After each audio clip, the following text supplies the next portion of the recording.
여러분들 나 혼자 산다라는 그 예능 프로그램을 혹시 보신 적 있습니까? 제가 이게 2013년에 시작을 해가지고 많은 인기를 끌고 있어서 한번 이게 무슨 프로그램인가 보지는 않고 이렇게 한번 쭉 찾아봤더니 그 말 그대로 지금 혼자 사는 특별히 연예인들의 그 리얼리티 프로그램이죠. 연예인들 중에 뭐 기러기 부부라든지 혹은 뭐 주말 부부 아니면 이 아직 그 싱글들, 그러니까 혼자 사는 사람들. 근데 왜 이 방송이 인기를 끄는 걸까? 그도 그럴 게 여러분 지금 1인 가구가 500만에 육박하고 있습니다. 그러니까 대세인 거죠. 이제 혼자 사는 사람들이 주를 이루고 있는 세대. 또 안타까운 것은 1인 고독사도 그만큼 높아지고 있는 거죠. 그러니까 이 시대는 혼자 살다가 어떻게 보면 혼자 죽는 그 시대가 아닌가. 이 예능 프로그램을 보시면요, 많은 사람들이 좋아하고 흥미있는 요소들이 많이 있는데 여기에는 감출 수 없는 그 쓸쓸함이 있습니다. 이분들은 혼자 놀기의 달인들인 거예요. 예전에 제가 이제 가끔 집에 들어가면 아직도 참 잊혀지지 않았던 게 그때는 이해가 잘 안 됐는데 아버지께서 이제 혼자 마지막으로 오래 사셨는데 늘 그 TV를 너무 크게 틀어놓는 거예요. 하루 종일.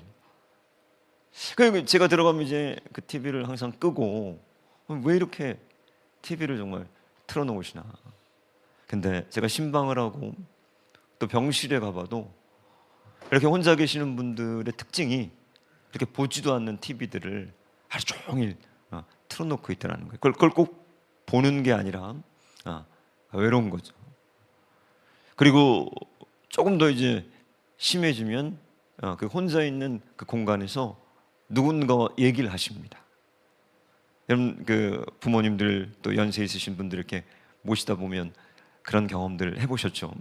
저도 그런 모습들을 청년 시절에 아주 어렸을 때 잘 이해를 못했는데 좀 나이가 들면서 그러셨겠구나. 마음이 너무 어렵더라고요. 그 이 혼자 노는 사람들, 혼자 놀기의 달인들. 근데 여러분 교회는 어떻습니까?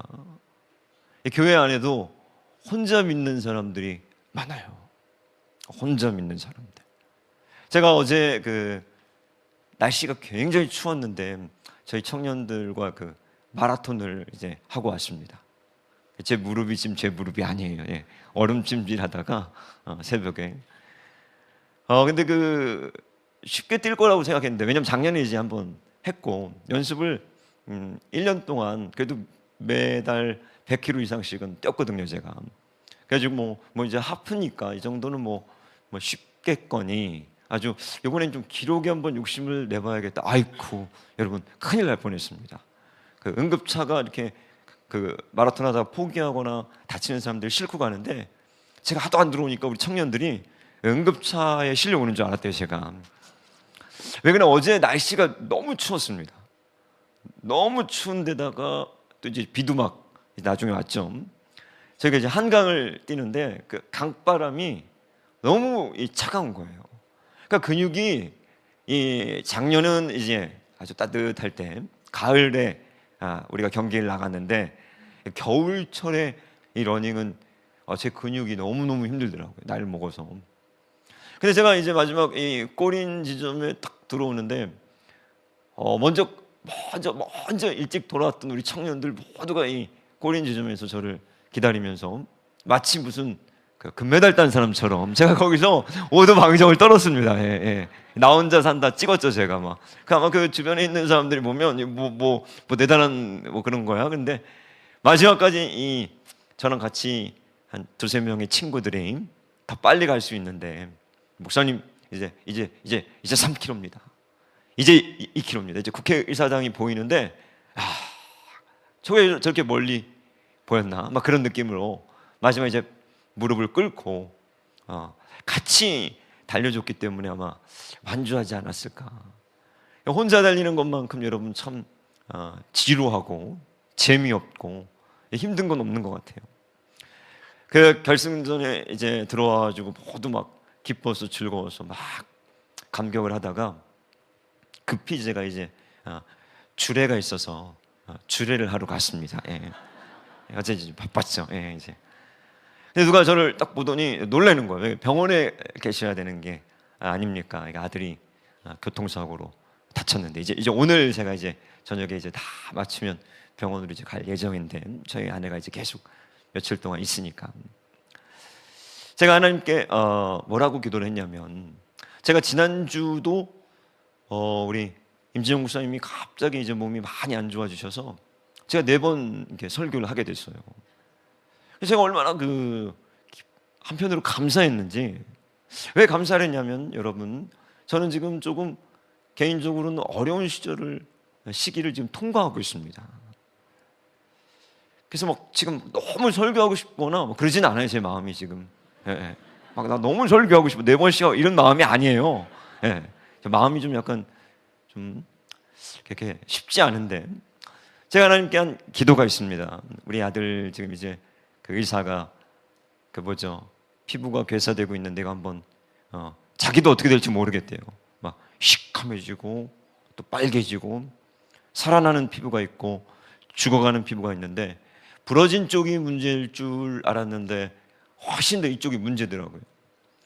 제가 그래가지고 그걸 쭉 찾아봤더니 여러분 굉장히 무섭더라고요. 교통사고로 우리 아들처럼 이렇게 피부 괴사로 손과 발을 절단하는 사람들이 많아요. 저는 몰랐죠. 우리 그렇지 않습니까? 자기가 경험해보지 않으면. 그래서 의사 말도 이제 앞으로 한 1주, 2주를 저도 어떻게 될지는 모르겠습니다.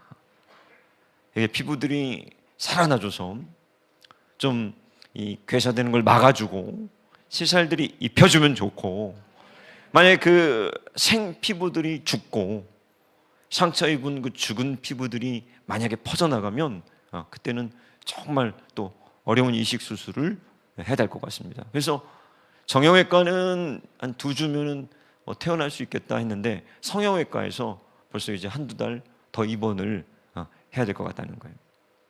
그래서 제가 하나님 앞에 이제 기도했습니다. 하나님, 제가 하나님의 양들을 책임질 테니까 주님은 제 아들을 책임져 주십시오. 제가 하나님의 양들을 먹일 테니까 하나님은 제 양을 먹여주셔야 됩니다. 제가 다친 날, 그 다음날, 바로 다음날 또 신방 가고 우리 아이와 약속이 있었어요. 식사 약속이. 걔는 전혀 모릅니다. 제가 다쳤는지 무슨 일이 있었는지 아무 일 없이 즐겁게 식사하고 그 아이와 시간을 다 보내고 그랬던 이유가 제가 하나님께서 지금 저에게 일을 맡겨주셔서 얼마나 감사한지. 제가 이제 주례를 하러 갔는데 저희 청년들이에요. 교회 안에 만나가지고 이제 결혼까지 꼬리내서 얼마나 기쁜지. 근데 제가 그런 얘기를 해줬습니다. 제가 결혼 주례를 하면 굉장히 좀 분위기가 다운돼요. 왜냐면 제가 결혼식 때 우리 아버지 돌아가신 얘기해주고 신혼 때 우리 와이프 뇌종양 걸려서 이렇게 막 뇌절개한 얘기해주고, 그럼 제일 먼저 그 신랑 신부의 부모들 얼굴 표정이 바뀌어요. 갑자기 이게 무슨 얘기야? 뭐 보통 뜨겁게 사랑하라 막 이런 얘기 하잖아요. 막. 어제도 무슨 얘기를 해줬냐면 우리 그 목사님이 들려주신 얘기인데 그 목사님의 그 처남이죠. 그 처남이 결혼을 했답니다.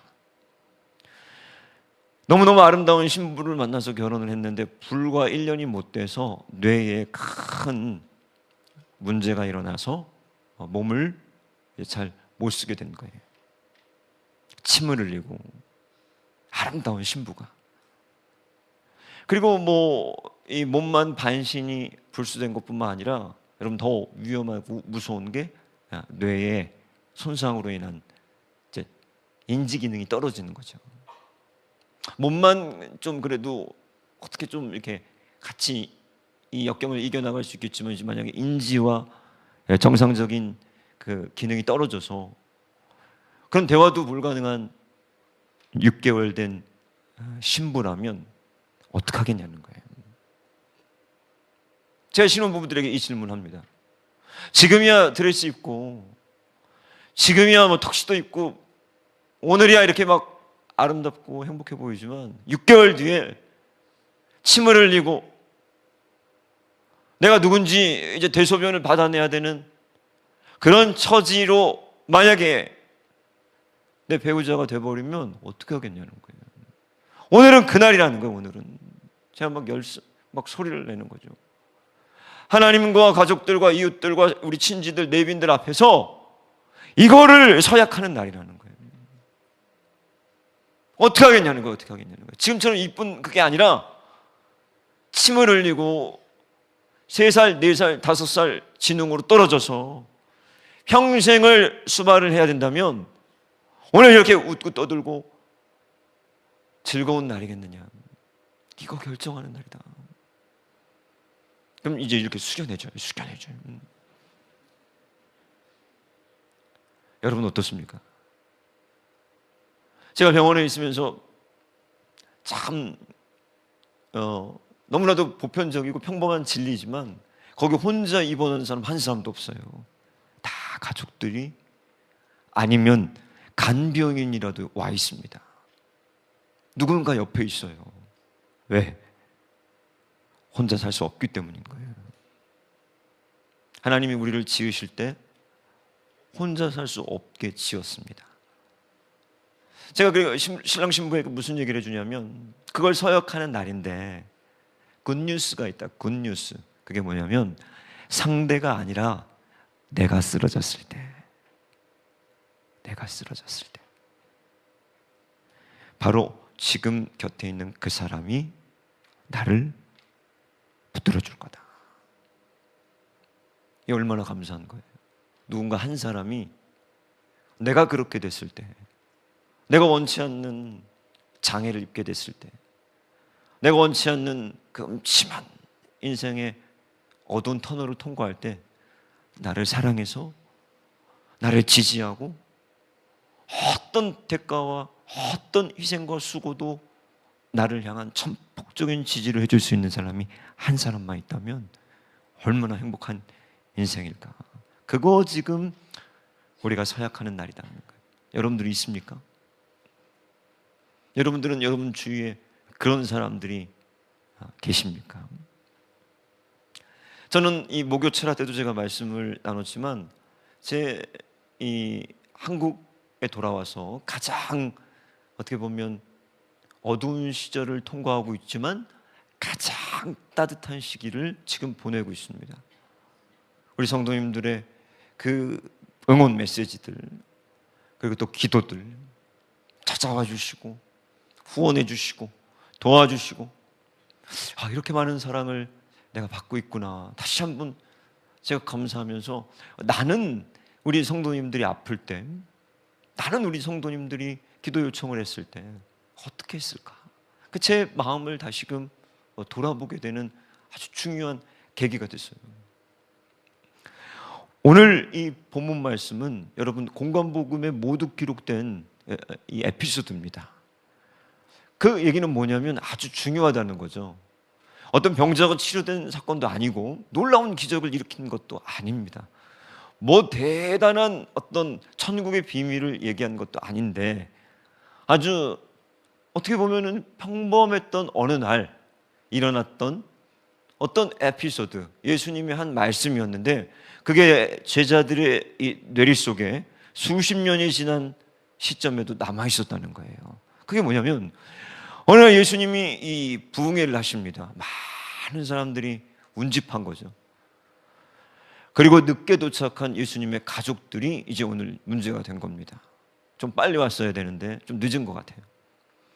그래서 가족 프리미엄 시트, 그 가족석을 요구한 거죠. 그래가지고 이 소식을 예수님께 전합니다. 밖에 지금 예수님 사랑하시는 어머니 그리고 동생들이 지금 와 있습니다. 그때 제자들은 그 예수님의 입에서 잊지 못할 얘기를 듣게 되는 거예요. 빨리 모셔라. 빨리 지금 여기 상석에 앉혀라. 이런 얘기를 하지 않으시고 뭐라고 하시냐면 누가 내 모친이고 형제냐. 굉장히 당황스럽죠. 만약에 이 얘기를 여러분 모친과 예수님의 그 형제들이 들었다면 얼마나 당황하겠습니까? 그리고 우리가 잘 아는 말씀이 예수님이 빈말을 하시는 게 아니라 내 혈통, 단순히 내 가족이라는 이름만으로 가족이 아니라 누구든지 하나님의 뜻대로 하는 그가 내 모친이요 내 가족이니라. 여러분, 이 말씀이 여러분들에게 그 아멘으로 화답이 되십니까? 안 돼요.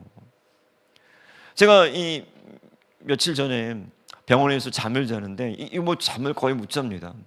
6명의 보호자 12명이 그것도 막 밤새 들락날락 되는 그런 어떤 상황이기 때문에 마침 거기도 참 저희가 6명인데 처음 입원했을 때 가운데 자리로 들어갔어요. 제일 좁죠. 그 양쪽에 서라운드로 코 고는데 못 자요. 거기는 이제 가운데니까. 근데 이 6인실도 부동산이 참 중요하더라고요. 그 창가 쪽에 있는 분이 나가시면서 빨리 이쪽으로 오라는 거예요. 거기가 제일 좋아요. 좀 넓고 창문도 열 수 있고 프라이빗이 그만큼 좀 더 있어요. 그러니까 이 저희를 좋게 보셨는지 그 아주머니가 여기로 오라는 거예요. 여기가 부동산 불패. 그걸로 옮겼습니다. 감사하게. 제가 이제 창문으로 가서 천국이에요. 천국. 여기 이 가운데하고는 비교할 수가 없는 거예요. 이 창가 쪽이. 어제도 우리 아내가 막 감사하는 거예요. 창가 쪽의 유익에 대해서 막 여러 번 얘기를 하는데 저희가 이제 논문을 쓸까 해요. 막 창가 쪽에. 그래서 이제 6명이 이제 잠을 자는데 못 자죠. 근데 어느 날 뭐 그 우리 하랑이 옆에 뭐 24시간 코를 고시는 분이 붙었어요. 정말 가가지고 코를 때려줄까 막 이걸 막 저도 목사인데 저걸 막 뭐죠 빨래집게로 막 꽂을까 막 많은 죄를 지었어요. 제가 밤새 첫날. 이거 어떡하나. 근데 어느 날 이 새벽 3시에 싸움이 났습니다. 뭔가 하고 보통 이제 새벽이면 조용히 얘기하거든요. 다른 사람들이 잘까봐. 근데 이분이 왜 간호사를 붙들고 막 이제 화를 내고 난리를 치냐면 이거예요. 주사를 잘못 놔서 피가 역류했다는 거예요. 그러니까 간호사 말은 아니다. 그게 아니다. 내가 2시에도 왔고 3시에도 왔는데 당신이 화장실을 뭐 가는 이 틈이어서 당신 문제다. 그래가지고 둘이 싸움이 붙었는데 이제 간호사는 젊은 여자 청년이고 이분은 나이 있으신 연세 있으신 그 어른이기 때문에 간호사가 밀리죠. 근데 제가 그 모습을 이렇게 보면서 정말 마음이 어렵더라고요. 왜? 지금이 새벽인데, 그죠? 남을 조금만 배려했더라면 그러지 않았을 텐데. 그러면서 우리가 늘 지금 관공서라든지 뭐 병원 같은 데 가면 듣는 얘기가 뭐죠? 이 노동자들도 다 우리의 가족입니다. 우리의 소중한 가족들입니다. 여러분, 그 환자분이 그 간호사를 가족이라고 생각했을까요? 아니죠. 문제는 뭔가 지극히 이기적인 가족 이기주의인 거예요. 오늘 예수님이 책망하신 게 이 부분입니다, 여러분. 너희들의 절정한 그 가족 이기주의. 그 예수님은 어떻게 사셨나? 여러분, 예수님이 십자가상에서 가상 7원이라고 7마디 하시는 거 아시죠? 그 중에 2마디가 여러분 마지막 임종 직전에서 예수님의 신학의 어떤 결정판이라고 할 수 있는 그 7마디를 기록해 놓습니다. 다 이루었다. 테텔레스타이. 하나님이 보내신 모든 목적을 이룬 거죠. 그런데 2마디를 굉장히 생뚱맞은 얘기를 하시는데 그게 뭐였냐면 십자가 밑에 마지막까지 자기를 지켜줬던 그 예수의 모친 마리아 그리고 예수의 사랑하시는 제자 요한에게 하신 말씀이었어요. 요한에게 뭐라고 하죠? 내 어머니다. 이게 뭐예요? 내 어머니를 너에게 부탁한다. 그럼 어머니에게 뭐라고 그러죠? 당신의 아들입니다. 그리고 성경 기자는 그날 이후로 요한이 예수님의 동생들이 아니라 요한이 예수의 모친을 모셨다 이렇게 기록해요. 자, 예수님이 마지막 임종 이제 노모에 대한 그 장남으로서의 그 책임들, 남겨진 그 어머니에 대한 그 마지막 책임감, 그걸 짊어지고 마지막 이 사지를 이제 죽음의 강을 건너야 되는데 그걸 누구에게 지금 부탁하고 있느냐? 사랑하는 제자에게 했다는 거예요. 이게 교회입니다, 여러분. 안 얻었잖아요. 여러분 주변에 그런 성도님들이 있습니까? 여러분은 가족이 중요합니까? 교인, 우리 성도, 지체가 중요합니까? 가족이 훨씬 중요하죠. 무슨 소리 하는 거예요? 그런 성도의 교제를 하는 사람들이 몇이나 있습니까? 교회 안에. 저는 그런 성도님들이 있습니다. 여러분들도 있으셔야 돼요. 누가복음 8장 1절을 보시면 아주 특이한 기록들이 있습니다. 그 후에 예수께서 각 성과 마을에 두루 다니시며 하나님의 나라를 선포하시며 쭉 나오죠. 복음을 전할 때 12제자가 함께 했고, 그 다음에 나옵니다. 또한 악귀를 쫓아내심과 병 고침을 받은 어떤 여자들이 있었다는 거예요. 그러면서 이제 예를 드는데 대표적으로 막달라 마리아, 그리고 헤롯의 청지기 구사의 아내 요한나. 이건 굉장히 황당한 겁니다. 지금 헤롯은 지금 여우예요. 예수님을 죽인 장본인입니다. 근데 그 헤롯의 청지기라면 그 뭐예요? 헤롯의 재무장관이라는 거잖아요. 그럼 상당한 그 헤롯과 가장 신뢰했던 신임했던 인물의 누구요? 아내가 예수님을 전폭적으로 지원하는 사람이었다는 거예요. 그래서 수산나, 다른 여러 여자가 함께하여 자기들의 소유로 예수님과 그의 사역을 섬기고 서포트했다는 거예요. 여기 보면은 굉장히 특이한 게 있습니다. 그게 특이한 게 뭐냐면 전혀 모일 수 없는 사람들이 하나가 되는 거예요. 사회적으로 봤을 때는 전혀 하나가 되기 어려운 조건의 사람들이 그리스도라는 이름으로 하나가 되는 거예요. 제가 이 설교를 준비하다가 예전에 우리 아이들 보여주려고 봤던 그 영상 하나가 떠올랐습니다. 그 영상이 뭐냐면 2001년 애틀랜타에서 그 한 가정집의 지하에서 새끼곰, 그 새끼 호랑이, 그 새끼 사자가 발견된 거예요. 그러니까 가정집에 여러분 곰, 호랑이, 사자가 있다는 게 이게 좀 예외적인 거잖아요. 그러니까 밀수입해가지고 아주 학대를 받고 있던 새끼곰, 호랑이, 사자였어요. 곰이 여러분 그 미국 아메리칸 흑곰입니다. 사자 레오는 아프리카 사자예요. 호랑이는 벵골 호랑이입니다.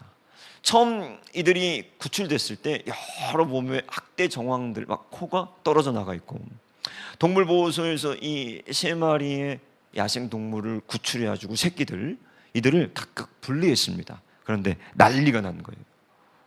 이상한 거예요. 왜? 야생에서는 같이 할 수 없는 동물들인 거예요. 왜? 곰하고 여러분, 그렇죠? 만날 일도 없죠. 사자하고 만날 일이 일단 없어요.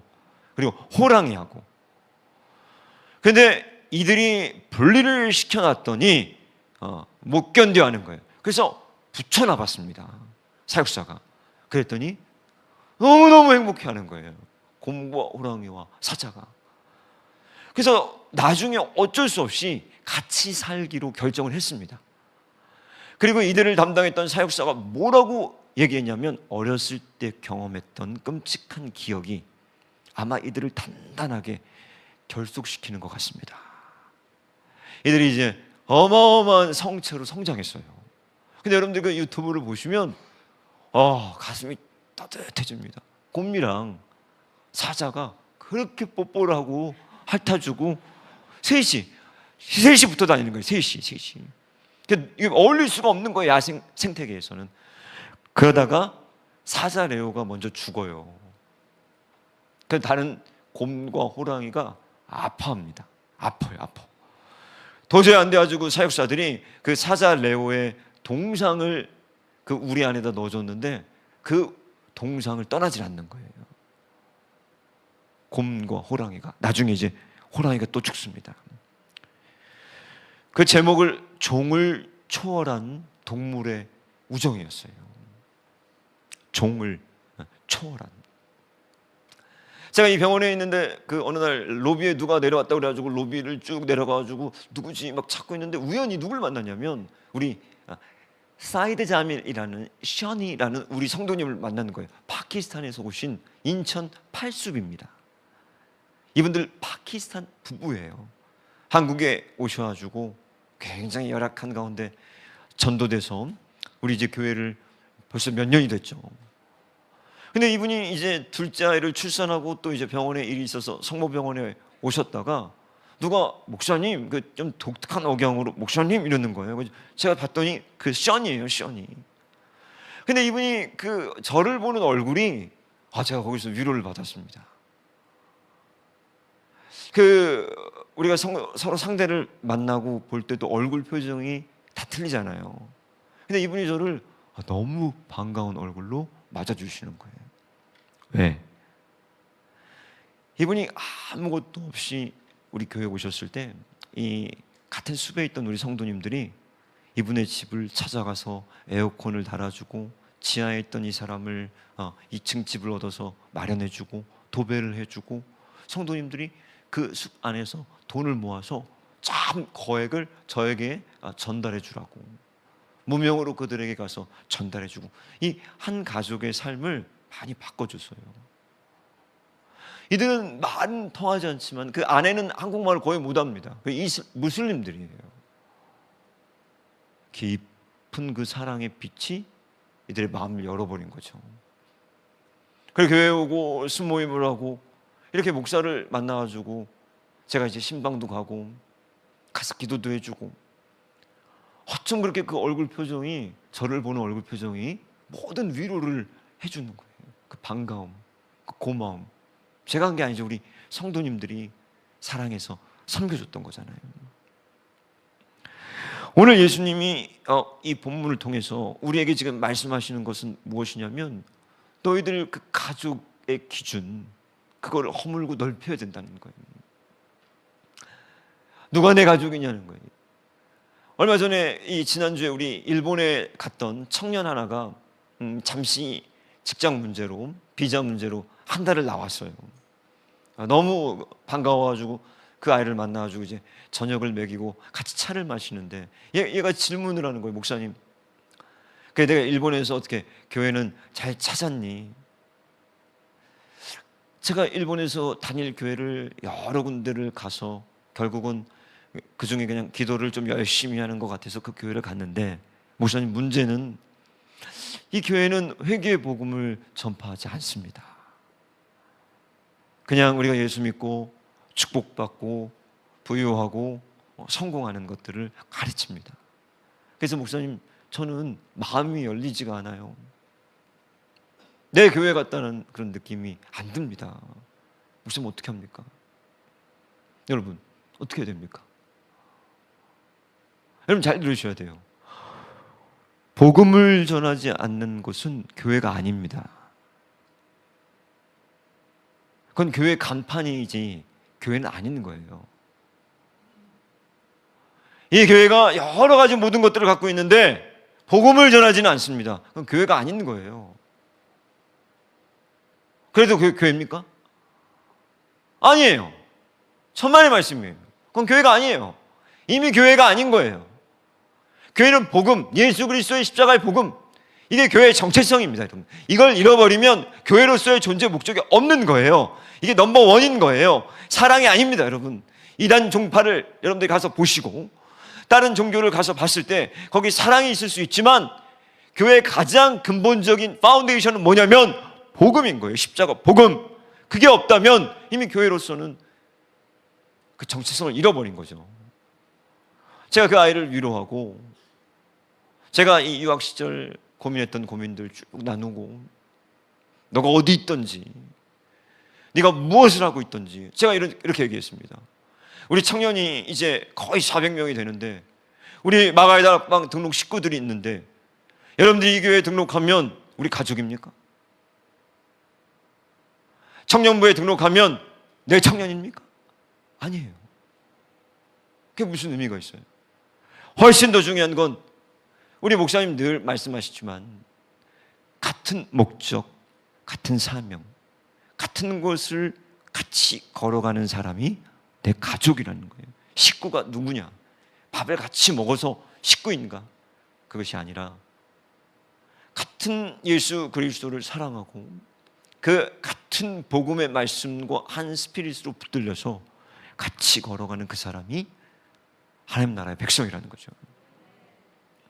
1920년에 여러분 우리나라에서 대대적인 노동, 농촌, 해방, 인권 운동이 일어났습니다. 그 당사자가 백정 이학찬이라는 인물이에요. 왜 이런 일들이 일어났는가? 백정의 아들이라는 이유로 자기 자녀가 소학교 입학이 거절된 거예요.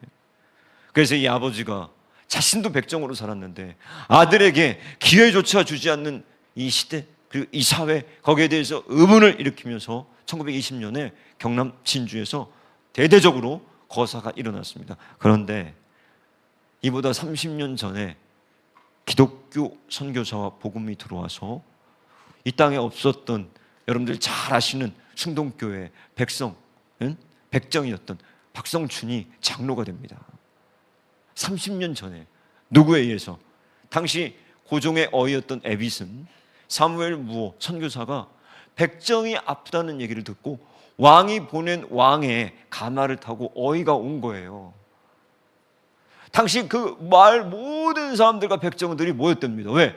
왕의 가마를 타고 왕의 어이가 아픈 백정을 와서 치료하고 만지더라는 거예요. 이게 조선사회의 1890년에 던진 충격이었습니다. 누가? 그리스도의 사람들이. 그때 여러분 에비슨 전기에 이렇게 기록되어 있어요.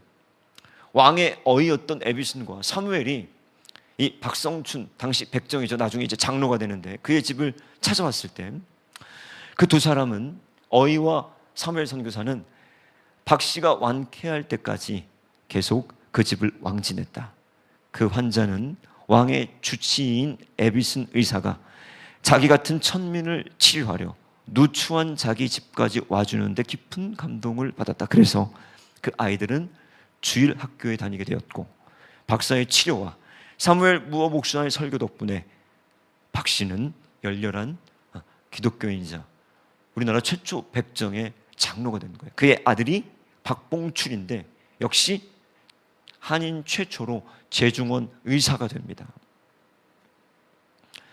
이슬람은 지금도 이 여성들에게 히잡을 씌우죠. 길 가다가 다른 남자와 눈이 마주쳤다 그러면 명예살인, 불로 태워 죽일 수 있습니다. 이게 기독교의 복음과 핵심의 차이인 거예요. 복음이 들어가는 곳에는 여성의 인권이, 가난한 사람들이, 백정이, 신분이, 모든 사회의 구조가 예수 그리스도라는 그 이름으로 하나가 되는 거예요. 이게 복음이 가진 놀라운 능력입니다. 성도 여러분, 지금 혼자 예수님 믿고 계십니까? 여러분들 교회 다니지만 늘 외로우십니까? 교회 안에 있어서 하나님을 사랑하는 것 같지만 여러분 한편에는 늘 채워지지 않는 성도의 교제와 사랑으로 여러분들 갈급하고 계십니까? 그렇다면 여러분들은 한 가지를 점검하셔야 돼요. 그게 오늘 예수님의 말씀입니다.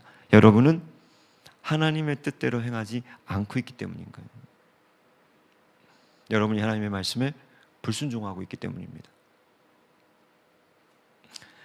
1972년에 우루과이 대학 럭비 팀들을 태우고 안데스 산맥을 넘어가고 있던 여객기가 추락했습니다. 럭비팀 일행 그 45명 중에 16명이 살아남아요. 해발 3,570m 안데스 산맥에서요. 이게 그 유명한 영화로 나온 얼라이브의 배경이 되는 실화였습니다. 영하 40도 부서진 비행기 잔해에서 16명이 이제 고군분투하고 살기 위해서 애를 쓰는 거예요. 그러다가 한 사람이 너무너무 먹을 게 없고 목이 마르고 어차피 죽어가던 그 한 사람이 얼어붙어 있던 동료의 인육을 먹자고 제안한 겁니다. 왜? 그거밖에 없어요. 살 방법이. 옆에 이 비행기 잔해에서 얼어붙었던 자기 동료, 어제 자기와 같이 시합을 뛰었던 그 친구의 인육을 먹자는 거예요. 처음에 모두 완강하게 부인했죠. 왜? 이런 미친 소리가 어딨냐는 거예요. 예수님이 처음 오셔가지고 떡을 떼시면서 잔을 주시면서 이 잔은 내가 너희를 위해 흘리는 내 피니라. 미친 유대인들은 미쳤다고 생각한 거예요. 이 인육을 먹자. 그러나 허기와 굶주림, 목마름에 이들이 그 인육을 먹기 시작한 거예요. 그리고 그들이 살아납니다. 2명을 보내서 산맥을 넘던 2명이 칠레 사람을 만나가지고 우연히 구조를 요청하게 되고 이들이 살아나요. 살아난 16명이 3년 뒤에 같은 자신들이 인육을 먹던 그 안데스 산맥 해발 3,570m에 다시 모였습니다. 이들은 알아요. 뭐를? 성찬이 무슨 의미인지. 예수의 살과 피를 먹는다는 게 무슨 의미인지를 아는 거예요. 왜? 진짜 먹었어요. 여러분, 화채설이라고 있습니다. 가톨릭은, 아니 중세에 세례와 성찬 문제로 심지어 많은 사람들 죽였는데, 지금도 뭘 믿냐면 우리가 성찬식을 할 때 뗀 떡이 예수의 살이 된다 이렇게 믿어요. 만약 그렇게 안 믿으면 죽였어요. 오늘 이 안데스 산맥에서 살아남았던 사람들은 안 거예요. 이거 외에는 내가 살 수 있는 방법이 없다는 거예요. 이들은 매년 10월이 되면 50년 동안 사망한 동료의 추모를 위해서 같이 모였습니다. 사람들은 사람의 살과 피를 먹은 야만인들, 동료를 먹었어. 손가락질했지만 살아남은 16명에게 그 동료들은 생명을 준, 그리고 다시 살아난 삶이었어요. 그들은 똘똘똘똘 하나로 뭉쳤습니다. 여러분, 성도입니까? 여러분, 예수님의 살과 피를 여러분 받으셨습니까? 그런 사람들은요, 그 예수님의 살과 피를 받은 다른 사람들을 소중하게 생각합니다. 나만 혼자 믿고 있습니까? 나만 혼자 가는 천국입니까? 혼자 믿지 마십시오. 혼자 가는 천국도 없습니다. 가족이라는 그 울타리를 꼭 넘으셔서 하나님의 뜻을 행할 때 하나님께서 여러분들에게 많은 친구들을 허락하실 겁니다. 외롭게 예수를 믿지 마시고 우리 주변에 살과 피를 나눈 형제들과 꼭 연합하셔서 주님의 뜻을 행하시기를 주님의 이름으로 당부합니다. 하나님, 우리는 지독히 이기적입니다. 평생 내 가족, 내 새끼들 이렇게만 사랑하다가 외롭게 오늘도 교회를 나옵니다. 주님은 누가 내 형제요 자매요 모친이냐? 내 뜻대로, 아버지 뜻대로 행하는 자는 내 자매요 내 형제요 모친이라 하시지만 우리는 우리 옆에 있는 사람들이 하나님의 뜻을 나는 형제와 자매로 보이지가 않고 느껴지지가 않습니다. 우리가 오늘 누구의 뜻을, 무엇을 행하고 있는지 보게 하셔서 외롭고 좁은 길이지만 귀한 믿음의 식구들, 함께 살과 피를 나눈 이 믿음의 동지들과 같이 걸어가게 하시고 연합하게 하시고 오늘 우리 주님 앞에 설 때에 내가 내 사랑하는 모친이요 형제 자매니라 하는 그 말씀 다 듣게 하여 주시옵소서.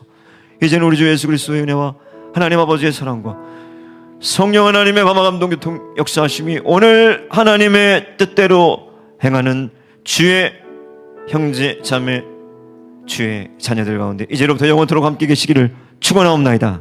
아멘.